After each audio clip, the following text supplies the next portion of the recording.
And that concludes this week's Ninsight 90. If you want a more focused picture with more news, Ninsight Zoom will be up soon. Andrew, zooming out. Well, that Animal Crossing story really surprised me. Well, welcome to Ninsight Zoom. Alright, so first story, Super Mario Maker 2 got a surprise update this week, and like the recent Nintendo Direct Mini, this was completely out of the blue. And the day they announced it was actually the Tuesday just gone, and it came out, I believe, on Wednesday. They did say it's going to be the last major update, unfortunately, but it does feature a load of new items and World Maker, which means you can make 8 worlds put together, and up to 40 courses there as well. So fantastic, really. As I said in Ninsight 90, there are 13 new items. I'm not going to go through them again. If you want my actual review, then I'm going to be uploading a separate video to this. It's going to be just based on Mario Maker. I will do a brief overview in this this video as well, though. And to be honest, right, I've played the update. I haven't played much Mario Maker, to be fair. I played a fair bit on Wii U, but in terms of Switch, I haven't really played it that much. Like, I've not really been drawn into it like the Wii U version, but obviously with the Wii U, less Wii U's were sold, but Mario Maker was really popular, the community was really good, but in terms of the Switch version, it's just not really been there. As for this update, I don't really make many courses myself, but I do really think that people are going to utilise all these things quite a lot, and obviously you've got the 5 things that you can actually wear in 3D World, which is fantastic, on-off trampolines as well, and also that comes with on-off blocks, the general on-off blocks that you couldn't normally use in 3D World already. People are really hyped about the Mario Bros 2 mushroom as well, being in Mario Bros 1, and the frog suit. That's going to make for great swimming levels now. It's going to make them much less tedious. Obviously, World Maker is the big main attraction of this update, and it is really good the way they've done it.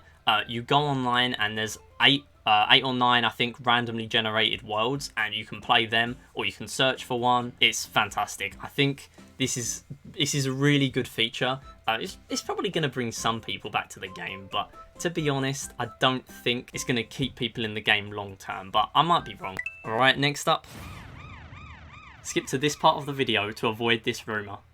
Alright, more Mario rumours. They are really escalating now. Twitter user Wario64, at Wario64, tweeted a listing of Super Mario 3D World Nintendo Switch, that's the key, for $59.99 at Best Buy. So this is basically, well, not confirming, but this is drawing people closer to a confirmation of these Mario rumours, and it's really hyping people up now. So if this is untrue, then people are going to be really disappointed, especially because it's Nintendo's main franchise. Besides things like Pokemon and Zelda, Mario is their main franchise, and if this is not true, people will be disappointed. There's no escaping that, although it is rumours, and you've got to bear that in mind, especially with this channel, with me separating rumours aside and everything. Maybe I'll do a rumour video about the Mario rumours, and if they do prove false, but I doubt they will prove false. I think they're going to prove true eventually, but we'll see. We don't know 100%, and the listing hasn't been activated yet, but again, it adds credibility to the rumours, so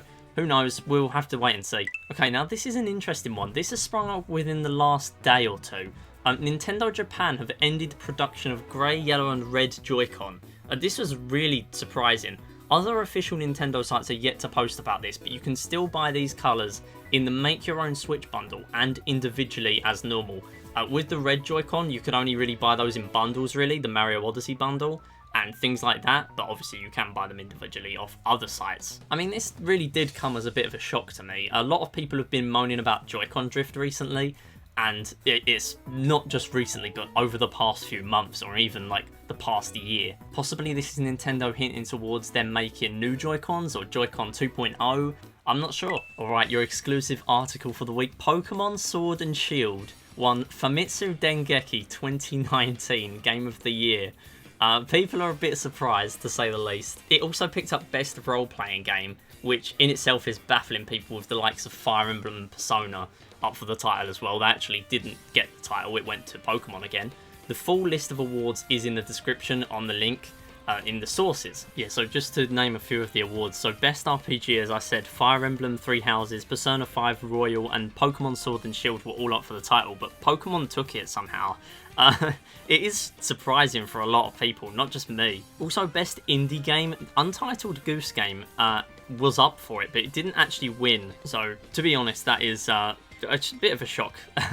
But yeah, I mean, it had a massive reception, Untitled Goose Game, so I am really surprised that that didn't win best indie game. But who knows? People are calling this biased. People are calling it whatever. I'll pull up a few comments as well. Yeah, people are calling it overrated, saying that, you know, it's not Game of the Year worthy, things like that. To be expected, really. I mean, there's always going to be backlash with things like Game of the Year. Really controversial pretty much every time, unless it's literally impossible for the game to lose. In that case, then obviously there wouldn't be as much backlash, but there's always going to be some sort of criticism. But with this, even on Nintendo Life's site, you know, people are criticising it, and, you know, people on Nintendo Life's site are there for Nintendo, and they're still criticising. So, you know, just take it with a pinch of salt. Alright, now though, Animal Crossing New Horizons sold more copies in the first month than any other console game in history. Just take that in for a minute, not just Nintendo.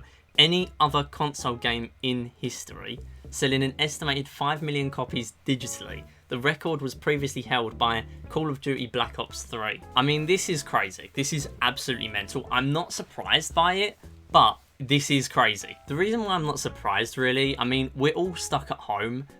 It's got a lot of online and social features, so if you've got other friends that have the game, or just even you can find random islands online and play, you know, you can join your friends' islands and play with them. It's really a great game, and especially when people are stuck indoors all the time, I'm really not surprised that it's sold far beyond their expectations. Obviously, most physical stores have been closed, so even though a fraction of Switch titles that actually get sold are digital, with this there's a higher proportion of digital sales because the physical stores have mostly been shut, unless you bought it at launch, in which case they might have been open, who knows. Although I still haven't dived into Animal Crossing yet, I probably will at some point, maybe if it goes on sale in the near future. I mean, it's great to see Nintendo being so you know, relevant in 2020, and, well, relevant, so to speak. Yeah, I mean, we've got games coming up like Clubhouse games and things like that I'm excited about, but not a massive amount of people are.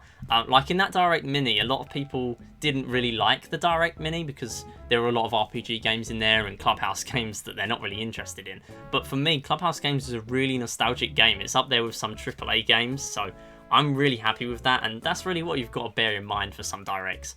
There's always going to be a game in there that someone is going to be hyped for, not necessarily you. And if there are no games in a direct that you're hyped for, you've got to bear in mind there's going to be someone out there that is excited for that game. And in this case, it's me. Alright, well, that concludes this week's Ninsight Zoom. Obviously, less news this week because this is only based on 1 week of news and not 2. So consider subscribing if you haven't already. Spread the word to other Nintendo fans by sharing this with your friends, especially if you don't have the time to watch directs. And check out my other socials in the description to stay in the loop throughout the week.